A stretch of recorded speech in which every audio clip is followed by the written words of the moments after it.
Hectare en Languedoc-Roussillon et Provence et sur www.hectare.fr vous présente Croco Hebdo.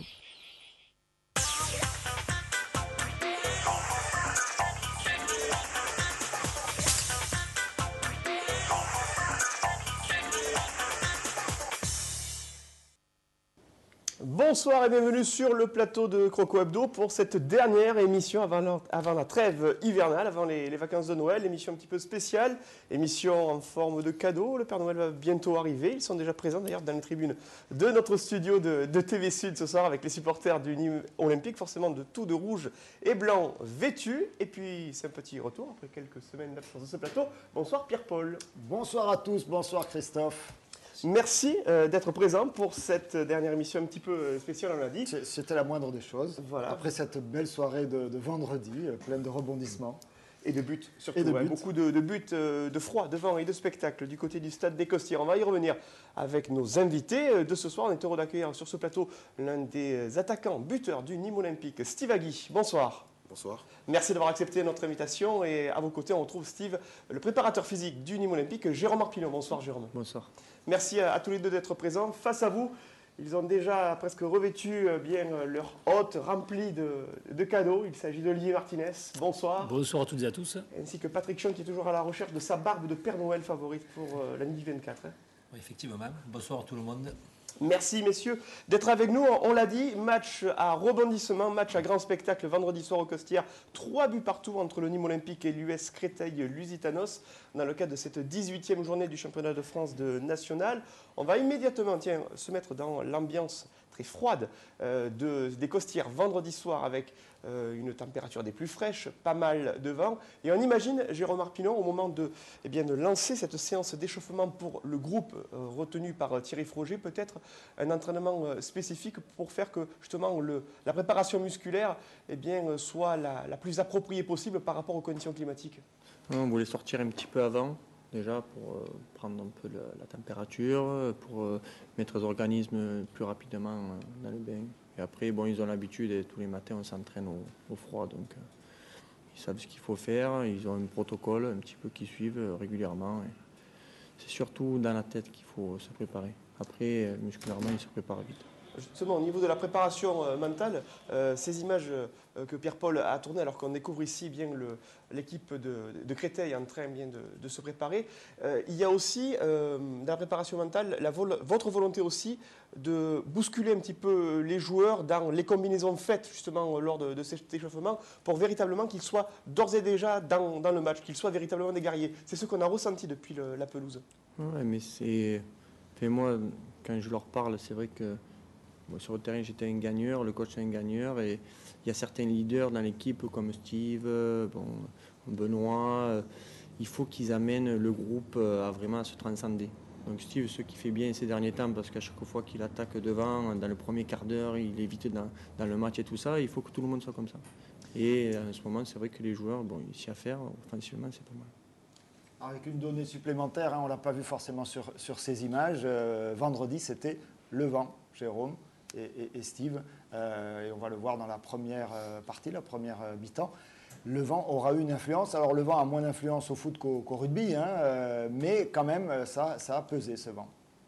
Ouais.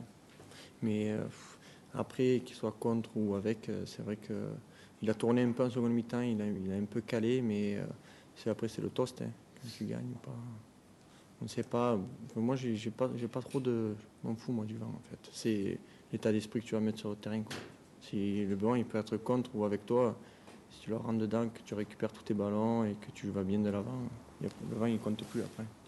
Il fallait un excellent état d'esprit justement face à cette équipe de l'US Créteil-Lusitanos dont on va découvrir le 11 initial aligné par le coach Jean-Luc Vasseur, ancien joueur du Paris Saint-Germain. Avec Carborio dans les buts, Laifa et Di Bartolomeo qui faisait son retour en charnière centrale, Chapuis dans le couloir droit, Thomas dans le couloir gauche, Dacrous et Lafont au niveau des milieux défensifs, Mahon sur l'aile droite et Dabo sur l'aile gauche, et puis deux pointes avec Le Sage et Bain. Olivier, ça fait partie, cette équipe de l'US Créteil-Lusitanos, ça fait partie de ces équipes qui sont, on va dire, dans le milieu du tableau de ce national et qui ne sont jamais faciles à jouer.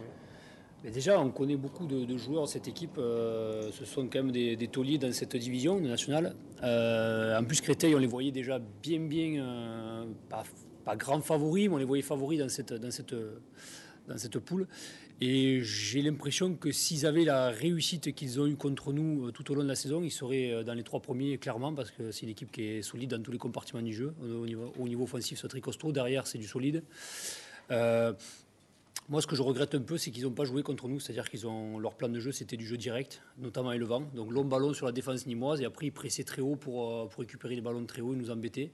Et après, en deuxième mi-temps, quand il a fallu faire du jeu, ils ont complètement déjoué, ils ont laissé le ballon. Si on regarde les buts, les Nîmois, c'est 3 buts construits. Et eux, on enlève le deuxième but qui est un but gag. Eux, c'est que des contres sur des longues frappes, et avec une chance inouïe, ça rentre dans les buts. Donc voilà, moi je regrette un peu qu'ils ne jouent pas plus parce qu'ils ont les joueurs pour le faire. Mais voilà, c'est comme ça. En tout cas, c'est une belle équipe. Et le cas c'est peut-être pour Thierry Froger avec ce 11 aligné du fait des blessures notamment de Benoît Poulain et de Mudrak Stozic, la suspension toujours de Sédou Koné et de Komlan Ameou, avec Cyril Merville dans les buts, une charnière inédite composée par Emmanuel Corrèze et le capitaine de ce soir, de vendredi, Vincent Carlier.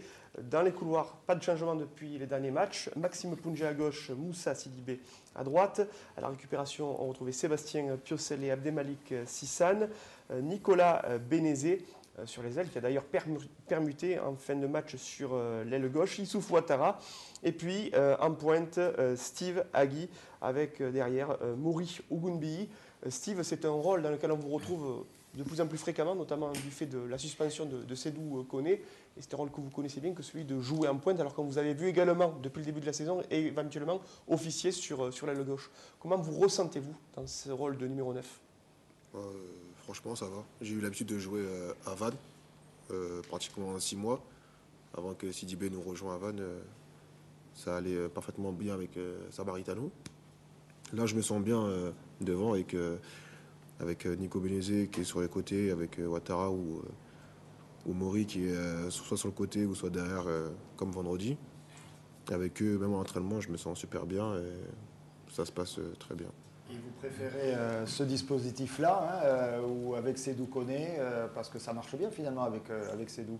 Ouais, après, je pense que nous, après moi, je préfère personnellement jouer en 4-4-2. C'est plus facile, je pense, pour nous, même pour attaquer. Surtout, Maurice, c'est un joueur qui sent vraiment bien les coups et qui fait des passes extraordinaires. Maintenant, après, le coach fait ses choix, mais après, nous, on s'est adapté après au truc du coach. Même en étant à 3 devant, on a réussi à avoir des occasions, à marquer des buts. Après, c'est doux et pour moi, il fait partie, il est 40% de l'équipe. Sans lui, on a une petite faiblesse devant parce que après, c'est sûr que moi, devant le but, je pense qu'il faut que je travaille énormément. Et en même temps, si je peux permettre, les amis, c'est le paradoxe du Nîmes Olympique. On dit Sédou Koné est absent, on va marquer moins de buts, on en met 3 quand même, mais finalement on ne gagne pas. Oui, effectivement, je crois que ce qu'on peut dire, c'est vrai que Ougounbi a fait un match extraordinaire. Comme le disait Steve Agui, il est capable de donner des ballons fabuleux. En plus, il a été buteur, mais je crois qu'en jouant derrière l'attaquant, c'est là où il donne le maximum de ses possibilités. Et je crois que c'est vrai de marquer 3 buts. En général, quand on marque 3 buts à la maison, on est sûr de gagner un match. Mais là, on l'a vu. Et moi, je crois que le Vent a joué quand même des tours au Nîmois, parce que le premier but, on va le revoir certainement. J'ai trouvé Merville, qui est certainement un très bon gardien de but, qui s'est fait surprendre quand on a l'habitude de jouer à Arles ou à Avignon, il y a beaucoup de vent. Il a été surpris et c'est dommageable pour l'ensemble de l'équipe. Pour revenir sur Steve Agui, moi j'ai l'impression, sur ce que je vois, c'est que dès lors qu'il joue proche de Ougounbi, ou qu'Ougounbi joue proche de lui, et notamment il aura des passes dans les pieds, il est très efficace. Mais dès lors, comme en second mi-temps, où on commence à balancer des longs ballons, à sauter dans le milieu et à y chercher la tête de Steve Agui, là forcément on ne le voit plus. Il est effacé, mais parce que c'est pas son registre. Mais lorsque avec le piège du hors-jeu d'ailleurs, à un moment on vous a signé le hors-jeu. C'est vrai que c'est plus compliqué dans ce registre-là. Ouais, après bon, je pense qu'il faut que j'arrive, comme je dis, à plus travailler mon entraînement. Le coach ou Jérôme, ils insistent pour qu'on reste après en entraînement pour travailler ces trucs-là. Et ça fait un petit moment que je commence à rester en entraînement, à travailler un petit peu devant le but, les hors-jeux et tout ça.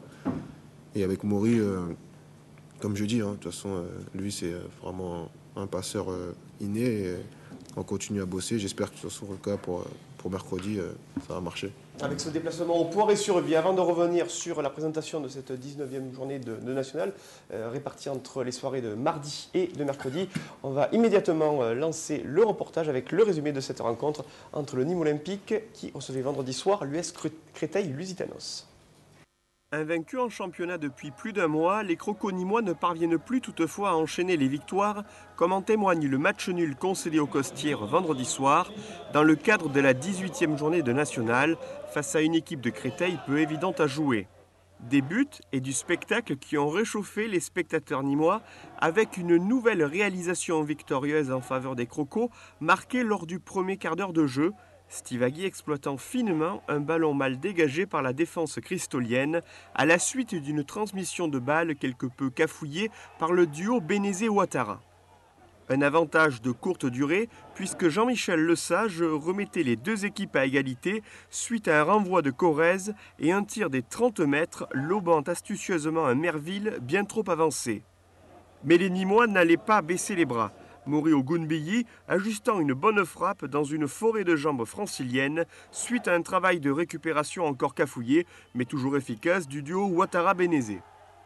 Il était toutefois dit qu'aucune équipe n'allait véritablement profiter de son avantage, puisqu'au quart d'heure de jeu, le Nîmes Olympique allait perdre son stopper d'un soir, Emmanuel Corrèze, victime d'une entorse du genou gauche, en voulant intervenir sur un centre cristolien qui allait amener un but facile pour le pied droit d'Aristide Bahin. Sortie sur civière pour l'ancien Arlésien qui doit passer une IRM cette semaine afin d'en savoir plus sur la gravité de sa blessure.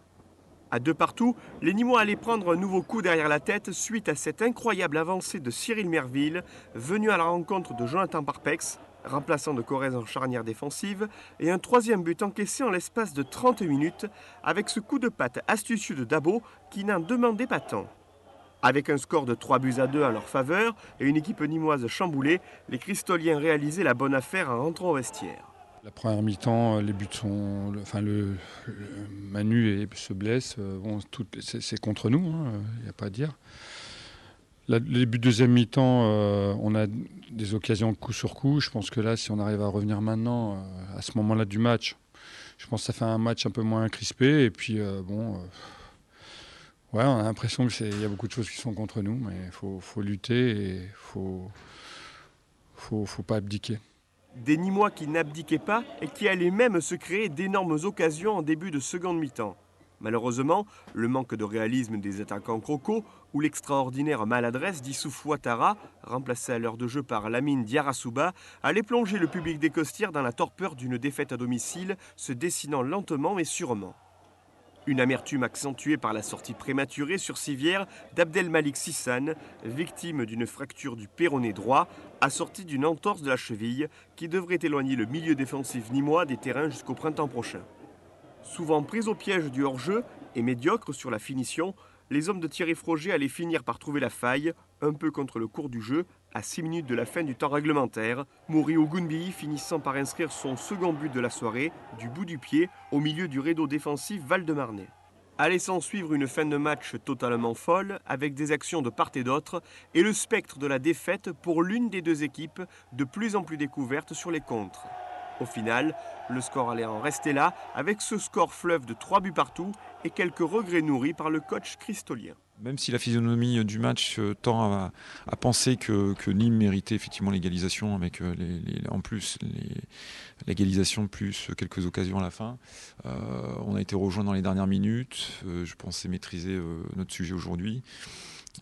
Aidé malheureusement par quelques circonstances malheureuses, puisque 2 joueurs de Nîmes sont sortis sur grave blessure, et ça c'est toujours délicat et difficile pour l'ensemble des gens qui pratiquent du sport.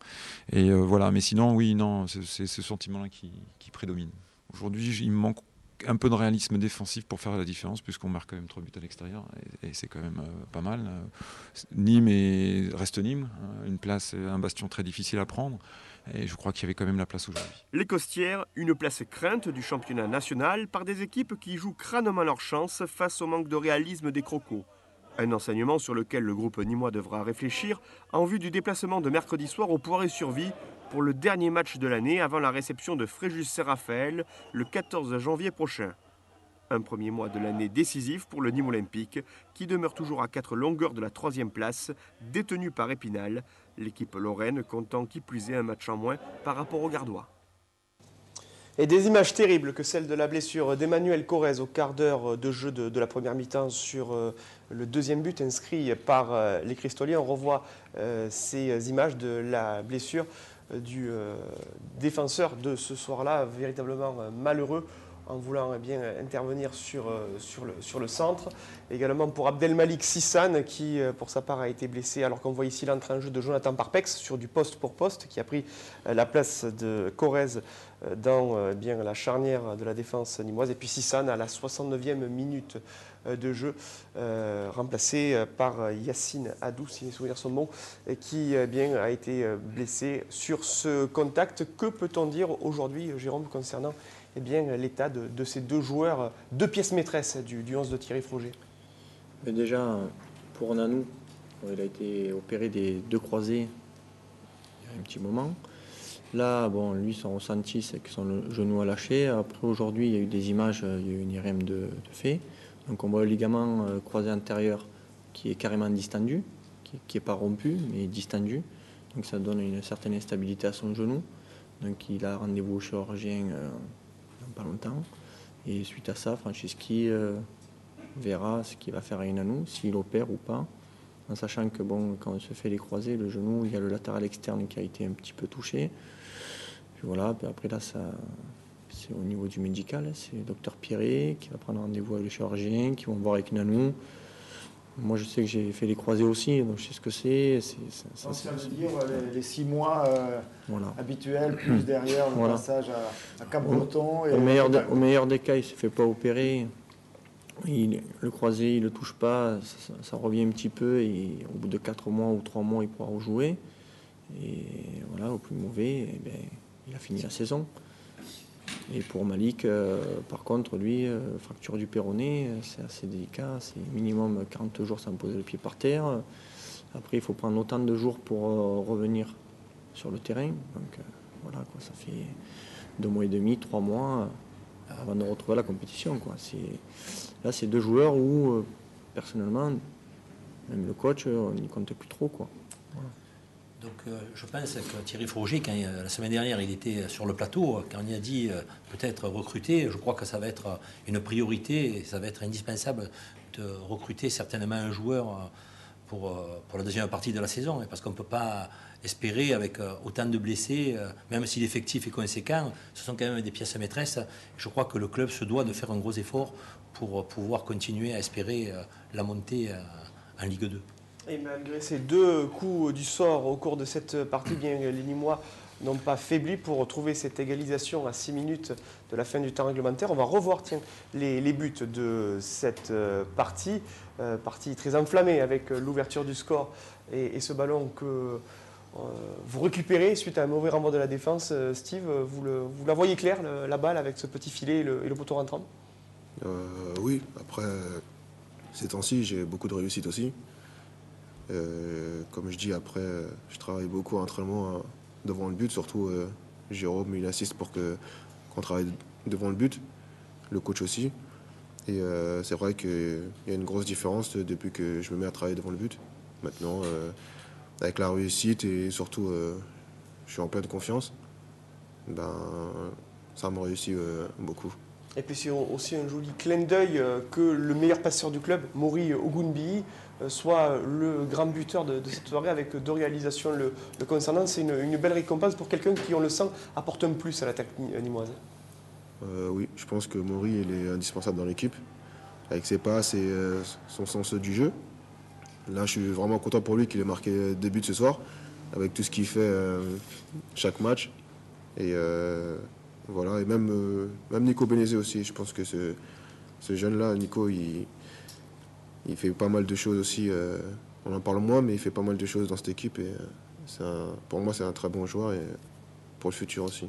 On a revu Jérôme Arpillon sur ces images, ces 30 minutes de la première mi-temps au cours desquelles le Nîmes Olympique a encaissé 3 buts. Il faut quand même revenir à la fin de saison dernière à une défaite à domicile face à Tours pour revoir le Nîmes Olympique encaisser 3 buts lors d'un même match. selon vous, qu'est-ce qui a précipité cette fragilité défensive? Déjà avant ce match-là, sur les 3 derniers matchs, on avait pris un but contre Beauvais à domicile. On n'avait pas encaissé de but. Voilà, on n'avait pas encaissé de but contre Colmar. On n'a pas encaissé de but à Luzenac, où on sait que Luzenac a gagné tous ses matchs chez lui. On n'a pas perdu un. On a joué à 10 et on en a mis 3, sans Cédou en plus. Après, on est resté costaud à Luzenac. Mais bon, sur ce match-là, il y a quand même les 2 défenseurs centraux qui avaient fait les 2 matchs avant. Ils ne sont plus là. On remanie la charnière centrale. Puis après, bon, je trouve qu'on n'a pas si mal défendu que ça. Mais c'est vrai que Cyril, sur un but, vraiment, sur sa sortie, après, sur la frappe de Lesage, elle surprend tout le monde, la frappe de Lesage. Et après, bon, sur le second but, l'égalisation, enfin, c'est ça, c'est l'égalisation. Je pense que sur la faute par rapport à Nanou, quand il se pète le genou, bon, là on est un peu. Voilà, c'est des buts sur. Difficile de la buter à qui que ce soit celui-là. Il ne faut pas le mettre sur la faute à Nanou. Surtout qu'il est en avance sur le ballon. Voilà, puis bon, Nanou, il est avec son attaquant. Au moment où il prend appui pour revenir sur l'attaquant, c'est là où il se pète le genou. Bon, l'attaquant, il en profite pour marquer. Après, le troisième, ben, Cyril, il s'avance, il le sait. Bon, voilà. Mais après, par contre, il nous sauve le match en fin de partie où il arrête quand même. Ouais. Donc, sur un côté, il en prend une de sa faute, mais il sauve le match. On rééquilibre à la fin, voilà. On l'a vu dans le résumé de la Après, partie. c'est vrai qu'on prend 3 buts, on en marque 3, on en prend 3. Mais vraiment, sur ce match-là, on n'a pas eu de chance entre les blessés, les buts qu'on prend. Mais bon, il y a toujours, au niveau de l'arbitrage, c'est toujours en faveur des équipes adverses sur des trucs. Par exemple, nous, on prend des cartons rouges, où on fait des fautes, l'arbitre, il attend, il voit la blessure de l'adversaire, hop, et après, il nous met un carton rouge. Nous, il n'y a même pas pris un jaune. Pourtant, bon, on ne sait pas à un moment donné s'il marche dessus ou pas, mais bon, dans le doute, l'arbitre, il demande de part son assistant. Et dans le doute, nous, on est toujours lésés, mais les équipes adverses sont toujours avantagées. C'est bizarre. Et une petite note sur l'arbitrage, on y aura droit tout à l'heure aussi dans les commentaires. Mais bon, je ne suis pas certain. C'est vrai que sur le moment, on a tendance un peu à s'enflammer, Patrick, hein, sur l'arbitrage. Peut-être qu'au final, comme l'a d'ailleurs remarqué parfois Thierry Froger, il y a un peu une accumulation sur Nîmes. Bon, peut-être qu'on est aussi un peu responsable de ça, non ? Oui, effectivement, par moment, mais c'est vrai qu'à ce moment, l'arbitre est plus contre nous. On l'a vu, surtout les matchs à la maison, à l'extérieur, bon, on ne les voit pas trop, les matchs. Mais là, on sent qu'à Nîmes, l'arbitre, il arrive ici, il sait qu'il risque rien parce que c'est un grand club. Disons que tout le monde joue son va-tout et on est encore plus sévère avec le Nîmes olympique. C'est vrai que nous aussi, peut-être de temps en temps, il faut être un peu plus malin, éviter de parler ou d'agacer l'arbitre, comme on dit chez nous. Et après, ça reviendra à des mesures qui seront plus fortes pour le Nîmes olympique. Messieurs, on va observer une courte pause et puis on va se retrouver avec nos invités Steve Agui et Jérôme Arpinon pour la seconde partie de cette émission. Il y sera question encore de buts, notamment avec notre classement, les stades du club, ainsi que les temps forts de cette partie entre le Nîmes olympique et l'US Créteil-Lusitanos. Tout cela après une courte page de publicité.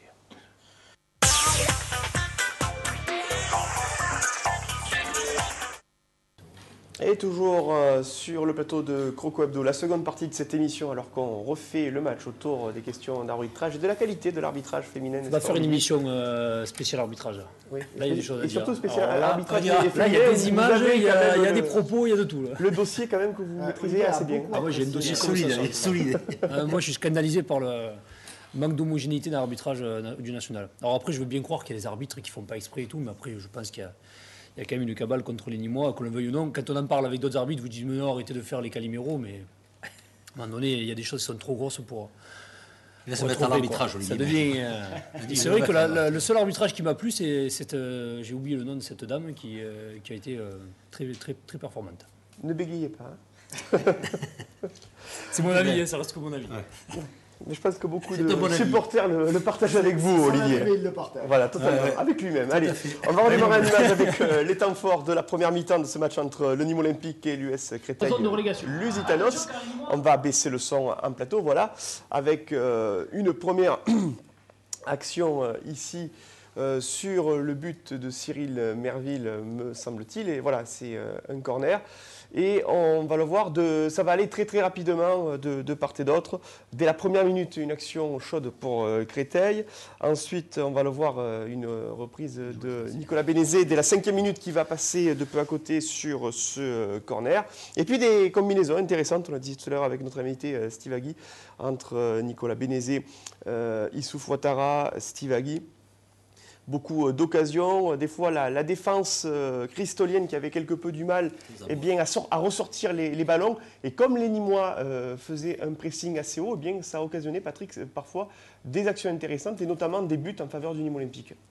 Oui, effectivement, parce que cette équipe était bonne à prendre défensivement, parce que bon, c'est quand même pas des gars exceptionnels. Quand on a joué au sol, on a vu qu'on pouvait à tout moment les mettre hors de position. Et c'est vrai qu'en deuxième mi-temps, quand on a joué plus long, c'est vrai que c'était difficile pour Steve Agui de récupérer les ballons. Il a vu passer des fusées un peu en dessus, et c'est pas le style de ballon qu'il adore.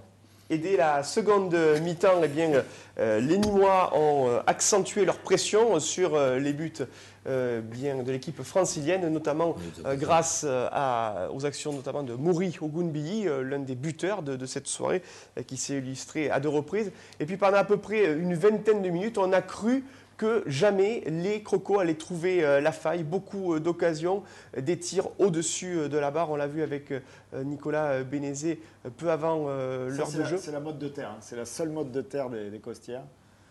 Ici, et là, c'est le but refusé. Un hors-jeu signalé. Pas paru très évident. Ouais.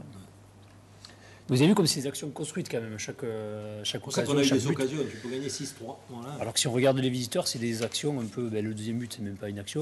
Les 2 premiers, c'est des buts avec beaucoup de réussite. Et puis les Cristoliens qui se montraient plus dangereux également en fin de match, ici avec ce tir détourné capté par Cyril Merville. On leur rappelle aussi le contexte de ces actions parfois cadrées, repoussées par la défense Val-de-Marnaises, également des tirs au-dessus de la barre, la blessure d'Abdel Malik Sissane en seconde mi-temps, face entre guillemets, Steve, à ce manque de réussite. Est-ce qu'à un moment, l'équipe n'a pas eu un coup derrière la tête et a perdu un petit peu de motivation, alors que finalement l'égalisation est venue à la fin? Comment vous êtes-vous ressenti justement après la sortie de Sissane? Non, je pense qu'au contraire, pour ces joueurs-là qui sont blessés, on donne 10 fois plus pour eux déjà. Et après, quand on a un coach comme Thierry Froger et un adjoint comme Jérôme Marpignon, on lâche rien. Il nous fait ressentir à chaque entraînement, à chaque match. C'est toujours pareil. Il nous transcende à chaque fois à nous dire de rien lâcher, de continuer, quoi qu'il arrive. Quand on perd, quand on gagne, de rien lâcher. Alors je pense que par rapport à ça, il n'y a pas de problème par rapport à ça. Pourquoi vous le fait passer justement? Parce que Thierry Froger, alors nous on est un peu tribune sud, on n'entend pas forcément, mais on n'entend pas trop crier sur le bord du terrain, et il fait passer ça comment? Après, comme je dis, déjà juste à l'entraînement, on le ressent, surtout aussi avec Jérôme. Après, avant les matchs, dans les préparations, tout ça, quand Jérôme nous parle et tout, il sait quoi nous dire. Et après, vu le match, comment ça s'est passé, surtout, comme j'ai aussi par rapport aux blessés, c'est aussi un plus à nous faire réagir, surtout pour eux, parce que la blessure, on sentait que les blessures étaient assez graves. Et après, au Costières, pour le public, je pense que des fois, c'est même pas des fois, c'est qu'on doit leur donner aussi du spectacle et des buts et des victoires. Bon, à l'instant-ci, c'est pas trop le truc, mais je pense que malgré tout, on essaye. Et bon, après, vu les matchs, je pense que les matchs nuls aussi sont Beauvais. Bon, c'est un peu mérité parce qu'on a baissé le pied, mais vendredi, je pense qu'on aurait dû gagner. La question des coachs évoquée entre donc Thierry Froger, le coach nîmois, mais aussi son vis-à-vis cristolien Jean-Luc Vasseur. Je vous propose d'écouter leur réaction à l'issue de cette partie de ce match nul 3 buts partout entre Créteil-Lusitanos et le Nîmes Olympique. Nous, on a bien construit, on était avec les joueurs qui avaient dynamique, on leur a posé des problèmes, ça s'enchaînait bien. Mouri était resitué dans l'axe, il s'est vite plus là. Bon, on sentait qu'on avait le dessus. Mais eux sentaient aussi que derrière, on n'était pas au mieux. Et c'est vrai, c'est parti sur un match de fou. Bon, je pense qu'on a limité à la casse en prenant un point. Mais on a perdu beaucoup quand même, hein. Faut pas se leurrer, ça fait mal, quoi. Il y a eu effectivement un peu de fébrilité défensive. On avait un joueur qui revenait, Vincent Di Bartolomeo, de blessure. Il y a eu un peu de flottement. Sur les 2 premières incursions de Nîmes, on a pris 2 buts. Il y a eu aussi un petit problème de relance sur le premier. Nous, on est revenus. Il y avait possibilité, on le savait. Voilà, on arrive à la mi-temps, on mène à l'extérieur. Donc, c'est toujours difficile de jouer pour préserver le score. On ne sait pas. Donc, on a continué à jouer. Et c'est vrai que c'était emballant pour le spectacle. Et puis, on n'a jamais su quel serait le dénouement, tellement ça pouvait aller dans tous les sens. Sur la début de deuxième mi-temps, on a raté l'efficacité. On en parlait avec un célèbre journaliste hier. Il disait que aussi il y avait un manque d'efficacité offensive, et on l'a vu. Je pense que ce match-là, même avec tous les malheurs que l'on a, on peut l'emporter. Avec tous les handicaps qu'on s'est donnés et la qualité de l'adversaire, on peut, en tout cas sur les occasions, l'emporter. C'est vrai que quand vous prenez 3 buts chez vous, ça fait beaucoup trop, quoi. Il faut vraiment que les joueurs se fassent violence. Est-ce qu'on a le sort contre nous? Est-ce qu'on a les éléments contre nous? En tout cas, si on prend conscience qu'il faut donner plus et travailler beaucoup plus et pour l'avenir, peut-être qu'on y arrivera. Mais si on reste comme ça, il nous manquera souvent quelque chose. On n'est pas dénué de qualité, mais on a des manques et des faiblesses. Et souvent, les faiblesses ont été derrière. Mais je pense aussi que devant, à ce moment-là, si on a une défense qui n'est pas très bien, il faut être meilleur devant. Voilà. J'espère qu'on prendra conscience que ce n'est pas terminé et qu'il faudra encore beaucoup de travail. Beaucoup de travail, selon les propos de Thierry Froger. Steve Agui, tout à l'heure, Jérôme Arpinon évoquait justement les séances d'entraînement, le travail initié par Thierry Froger au niveau notamment mental. D'un point de vue physique, comment vous êtes-vous adapté à la méthodologie du coach avec lequel vous collaborez depuis maintenant 9 mois? Non, ça n'a pas trop changé. Moi, en fait, il a une philosophie assez cool, quoi. On travaille à 2 tout le temps. Donc lui, il met sa trame de travail en place. Moi, j'intègre toutes les séances d'entraînement. Puis on travaille tout le temps à 2, en fonction du groupe qu'on a aussi. Pas travailler, on s'adapte aux joueurs. Des fois, on programme des séances un peu individualisées pour certains. Là, je sais qu'en ce moment, on recherche, on travaille pratiquement plus, quoi. On travaille que tactiquement, je veux dire, mais physiquement, athlétiquement, les joueurs, ils ont accumulé un certain nombre de matchs. Il faut plus qu'ils récupèrent que ceux qui travaillent, quoi. Après, dans le travail de récupération, c'est sous forme de conservation, pour mettre un peu de rythme, pour pas baisser de pied. Mais bon, le groupe, depuis le début de l'année, il a énormément progressé. Sur tout point, quand on en parle avec le coach, tactiquement, techniquement, puis au niveau de la mentalité. Le plus important dans ce championnat national, c'est l'état d'esprit, parce que les qualités, elles y sont dans le groupe. Mais c'est les mentalités qu'il faut qu'ils changent. Après, on joue dans la région nîmoise, dans le sud, on va dire. C'est un état d'esprit de guerrier que le public recherche. Après, le beau jeu, il vient tout seul quand tu gagnes tes duels. Les qualités, ils les ont, que ce soit Steve Moury, Nico Benezet. Techniquement, c'est des joueurs à l'aise. Puis après, par contre, dans l'engagement, ils doivent amener un plus. Et c'est ce qu'en ce moment, ils font. Nico Benezet, en début d'année, on ne le voyait pas trop. Puis sa mentalité a changé, puis maintenant sur le terrain, c'est un des premiers à défendre. Steve, c'est pareil. Il avait tendance à moins défendre avant. Au jour d'aujourd'hui, c'est un des premiers à défendre. Le premier à rentrer dans les vestiaires et à crier aux autres en disant « Allez, on ne lâche plus rien ». Puis moi, au jour d'aujourd'hui, en début d'année, avec le remaniement du groupe et tout ça, avec le coach, on était un petit peu sceptique sur l'état d'esprit de certains. Maintenant, sur l'état d'esprit du groupe en général, on trouve qu'il y a vraiment une grosse évolution. Et pourvu que ça dure, et j'espère que la chance va tourner un petit peu pour nous, parce que bon, si on fait le bilan, on gomme les 3 premiers matchs du championnat où il n'y a pas eu de victoire.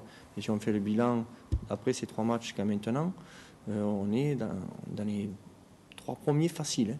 Voilà. Et si on retient sur les 4 derniers matchs, on a quand même 2 victoires, 2 nuls. Si on avait fait 3 victoires et 1 défaite, on aurait 1 point de plus. Mais bon, voilà, après, en deuxième partie du championnat, voilà, il reste le Poiré. Après, en deuxième partie du championnat, le groupe qui vient de naître, vu les blessures qu'il y a eu et tout ça, ils sont vachement camarades entre eux. Donc après, c'est à nous, coach, à faire en sorte d'éviter un maximum de blessures. On avait évité le maximum de blessures jusqu'au match et après Beauvais, hop, il y a eu Millot et Benoît. Voilà, c'est les joueurs qui ont beaucoup joué, où on a beaucoup tiré dessus. Voilà, mais après, bon, il y a un groupe assez étoffé. Mais c'est vrai que là, pour l'avenir, ça va être un petit peu compliqué avec 2 grosses blessures au milieu du terrain. Donc, pour faire le turnover, on pourra moins le faire. Et voilà, quoi. Justement, quand Benoît Poulain et Miodrag Stozic pourront réintégrer le groupe, selon vous? Alors, je pense que ça sera après la trève. Hein. Après la trêve pour Parce la que là, réception de Fréjus, le 14 janvier. Si on perd Benoît au Poiré, on sait qu'une déchirure, après, c'est 5 semaines. On n'a que 10 jours de vacances. Et si on perd Millot au Poiré, ça sera similaire, ça sera 3-4 semaines. Donc il vaut mieux qu'il redémarre. Ils ne feront pas le déplacement, clairement. Non. On va revenir. Juste, on en profite, là, ça veut dire, sans rentrer dans les plans précis du coach, que l'équipe la défense, en tout cas, qui sera au Poiré, c'est celle qu'on a vue pour finir le match vendredi. Le groupe, ça sera celui-là. Ouais. Le groupe, ce sera celui-là. Donc voilà. Plus Salaire qui rentre et Améou. Qui revient de suspension. Voilà, parce qu'il y a Nanou et Malik qui ne seront pas là. Voilà. Et on va enchaîner avec les résultats de cette 18e journée. Le rappel des scores avec pas mal de buts sur les pelouses de National. La victoire de Besançon, 3-2 face à Fréjus Saint-Raphaël. Autre succès, 2-0 pour New York qui continue sa marche en avant face au Petit Quevilly. Victoire d'un but, 1-0 de Rouen devant Vannes. 3 buts partout entre Nîmes et Créteil. Victoire du Red Star qui l'emporte 2-0 face au futur adversaire des Nîmois, le Poiré-sur-Vie. C'est en Vendée et ce sera mercredi soir. Cherbourg est défait à domicile 2-0 par Colmar. Belle victoire des Chamois de Luzenac, 3-0 sur la pelouse de Turcan à Martigues. 3-0 également le Gazélec qui l'emporte sur la pelouse de Charletti avec un but à la 81e minute d'un certain Paul Maisonneuve. C'était samedi soir sur la pelouse du Paris FC. Report des matchs pour Épinal-Beauvais et l'Aviron Bayonnais face à Orléans. Au niveau du classement, eh bien, on retrouve toujours les 3 mêmes équipes en tête. New York qui a toujours ses 3 longueurs d'avance face à Rouen. Épinal qui est 3e avec 33 points. Et Vannes. Et un match en moins. Et un match en moins, ce qu'on disait dans le reportage. Et Vannes qui est 4e du fait du goal average particulier et de cette victoire remportée lors de la première journée. Et c'est celui-là qui compte en cas d'égalité? C'est en tout cas la Fédé qui donne ce classement.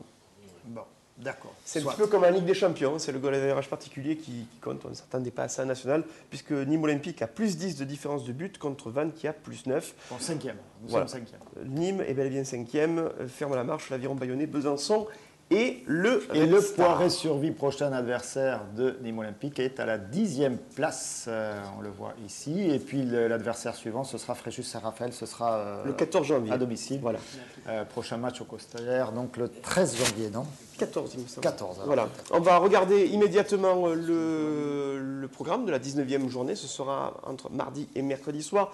Demain mardi à 20h, Quevilly, Bayonne, Beauvais, Niort, Créteil, Martigues. Et puis mercredi soir, le Gazélec recevra Épinal. Le Poiré-sur-Vie accueillera Nîmes. Le Red Star se déplacera à Vannes. Luzenac recevra Cherbourg. Fréjus accueillera Rouen.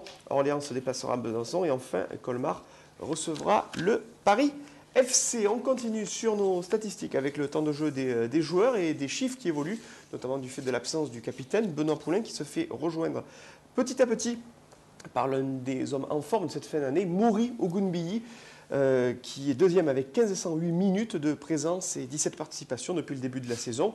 3e, Maxime Poungé avec 1359 minutes. 4e, Vincent Carlier, 1342 minutes. Et puis l'infortuné Abdelmalik Sissane, auquel on souhaite un prompt rétablissement au même titre qu'Emmanuel Corrèze. Du côté des buteurs, 34 buts inscrits, dont 33 par des Nîmois, bien évidemment. Sédou Koné, leader incontesté avec 11 réalisations. Steve, vous êtes 2e avec 6 buts. Mouri Ogunbiyi est 3e avec 4. 2 réalisations pour Nicolas Bénézé, Jonathan Parpex, Benoît Poulain et Miodrag Stozic. Et puis avec un but, on retrouve Emmanuel Corrèze, Lamine Diarrassouba, Abdelmalik Sissane et Issouf Ouattara. On sent non seulement, Steve, que le groupe vit bien cette année, prend du plaisir à marquer de beaux buts, on va le voir tout à l'heure, mais surtout que le jeu est beaucoup plus libéré. Vous avez marqué d'ores et déjà plus de buts que l'an passé. Comment vous sentez-vous justement en tant que buteur ? Ouais, très bien. Après, c'est vrai qu'entre nous, on vit très bien, même en dehors du terrain. Ça se passe super bien avec Sédou, avec Nico et Maury et les autres. Après, comme je dis, les entraînements aussi, pareil, on s'entend super bien. On donne plaisir à faire marquer l'autre ou inversement et ça se passe super bien. Et ça se transmet en tout cas aux spectateurs avec toujours l'altruisme de Maury Ogunbiyi, meilleur passeur avec ses 12 réalisations. Pièce déterminante cette année dans le 11 nîmois que celle de Maury Ogunbiyi.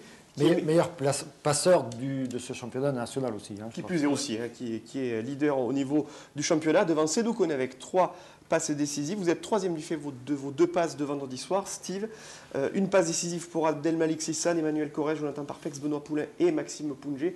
Et c'est là aussi, Patrick, qu'on sent la force et la richesse de ce collectif. Mais oui, disons que tout le monde est capable de marquer, on le voit. Parce que cette année, par rapport à l'année précédente, les défenseurs aussi marquent des buts. On l'a vu avec Poulain, avec Stozic.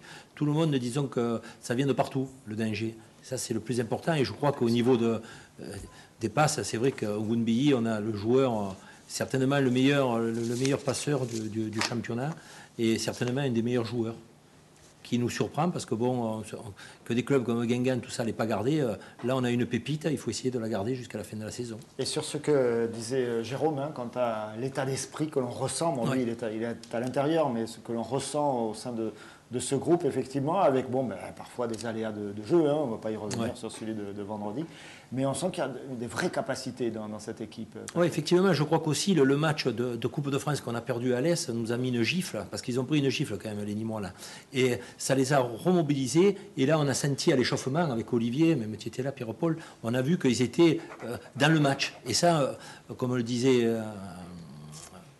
Jérôme, c'est toute... on le veut ou on ne le veut pas. Je crois que les joueurs, comme le disait Agui, ils ont envie de travailler ensemble et ça se ressent. Donc je pense qu'avec tous les méfaits qui sont arrivés, les blessures, je crois que la deuxième partie du championnat va être tonitruante de la part des Nîmois. C'est ce que l'on souhaite pour la nouvelle année. Et dans cette seconde partie, on espère voir 2 beaux buts. C'est le cadeau de TV Sud avant, et bien les cadeaux de Noël, le décibélomètre, les 10 plus beaux buts depuis le début de la saison.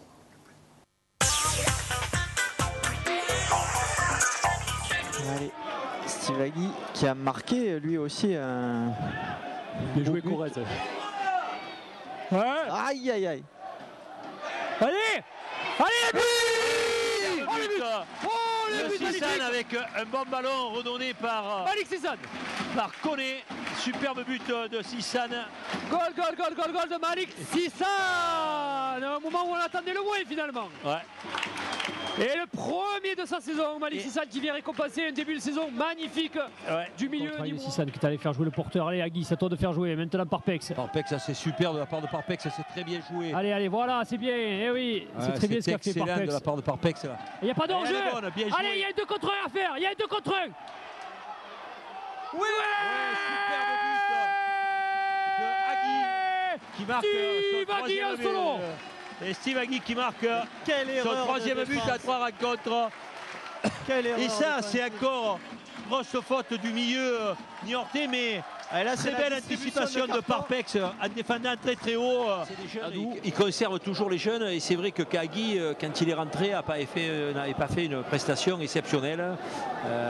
C'est normal qu'ils soient sortis du groupe. Allez, attention, ce centre à venir d'Ogunbiyi. La tête de Koné, but!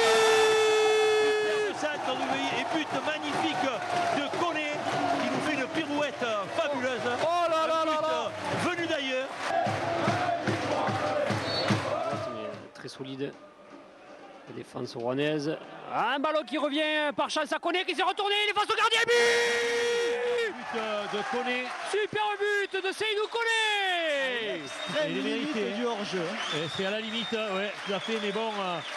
Et ce qu'on venait de dire à l'instant, c'est concrétisé. Enfin, un but pour le meilleur attaquant de ce début de match. Koné qui a fait preuve de beaucoup de métier. Allez, c'est frappé, c'est bien coupé, c'est but! Superbe but! Largement mérité pour les Crocos! Ah oui, superbe but! Une galette fabuleuse de Yumi. Et but de... c'est Stozic. C'est Miodrag Stozic qui ouvre son compteur-but. Ah ouais. Et encore un but coupé. Un casque d'or. premier poteau. Ah ouais, magnifique. Très très bien frappé encore. Ça fait 1 mois et demi qu'on n'a pas gagné au Costières. Avec cette équipe de Colmar. Oh, un superbe but de Collet. Oh là là là là. Et frappe magnifique avec un pied gauche extraordinaire qui est allé enlever l'araignée, la toile d'araignée du but du gardien de Colmar. Quelle entrée en matière pour les niveaux 1. Oh là là là là là là, quel but, les filets, ça rappelle. Qu'est-ce qu'on voit comme joli but cette Oh saison. là là là là là là là là, vraiment, on ne pouvait pas commencer mieux.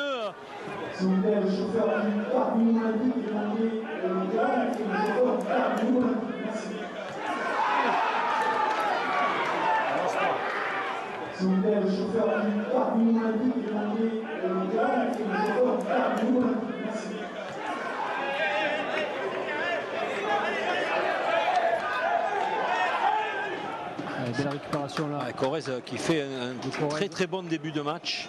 Ah, il a envie, Corrèze, allez, bon ballon pour Bénézé. Bénézé, faut pas le rater. Ouais. Pour sa première Bon occasion. but de Bénézé, joli. Belle récupération. De Bonne Corrèze, récupération, bon un superbe ballon donné sur Bénézé. Et Olivier parlait d'efficacité. Quasiment première occasion et premier but. Ouais, mais c'est sur une belle transversale, superbe. Alors, on a vu le tacle glissé de Corrèze. Justement, Olivier, qu'il est le numéro 1. D'ailleurs, je crois pas que les Nîmois se font. Ouais, connaît, quel solide, qu'est-ce qu'il est solide. Il faut aller au bout, mon petit. Ouais.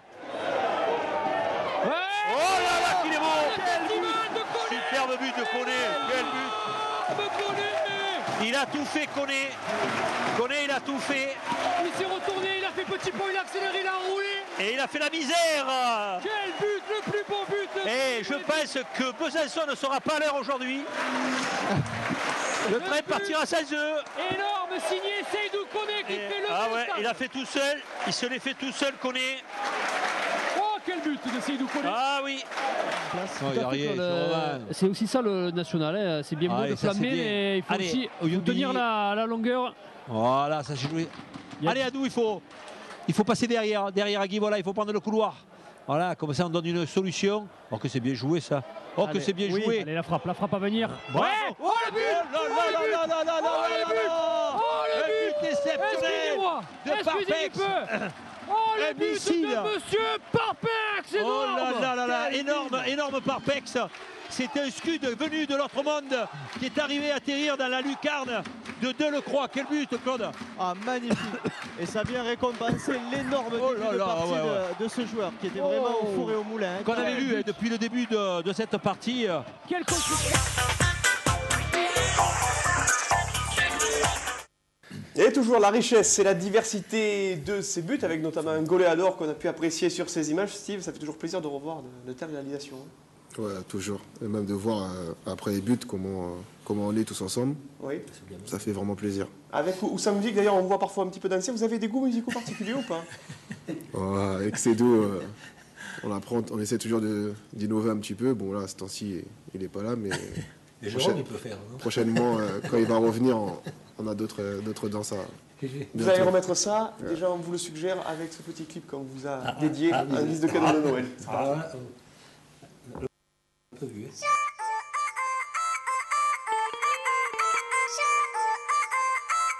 Scalpa, s'il te plaît. Ambiance sentimentale. Yes, avec DJ Scalp, Magic System, Soprano.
chéri Coco, tu me rends dingue, dingue, dingo. Tu m'as dit que tu voulais du show, donc voici ce son soprano.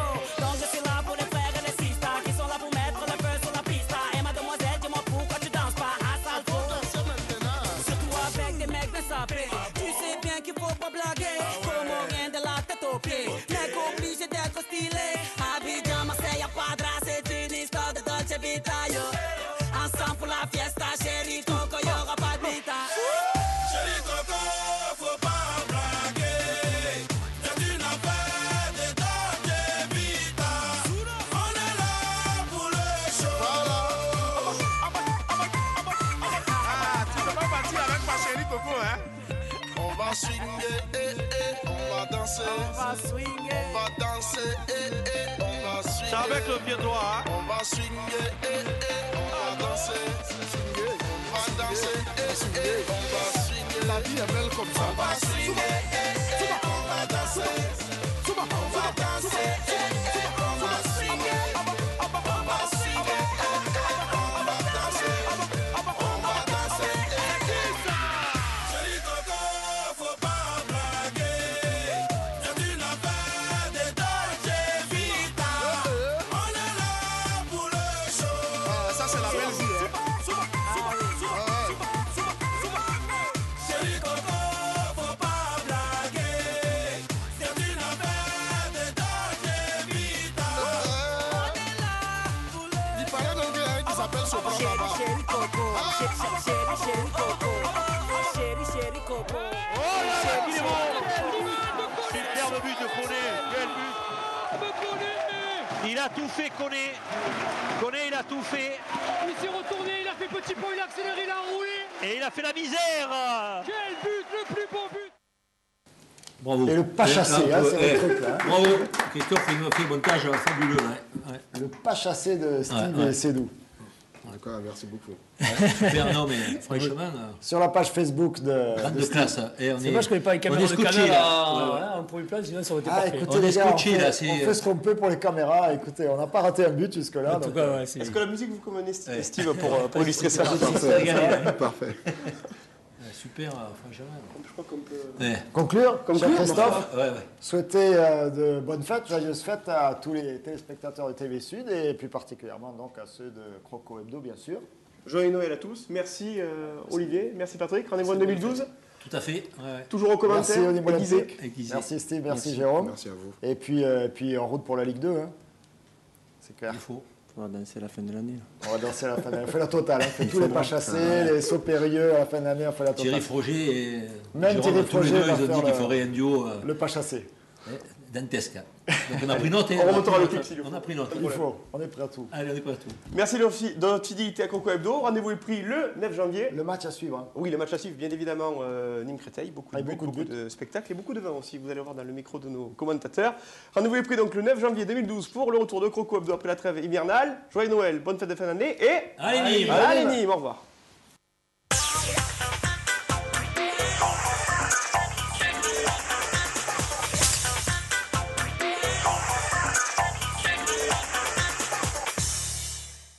La société Hectare, spécialiste du terrain à bâtir depuis 25 ans, vous accueille dans ses nouveaux bureaux, boulevard Georges Besse, et vous a présenté Croco Hebdo.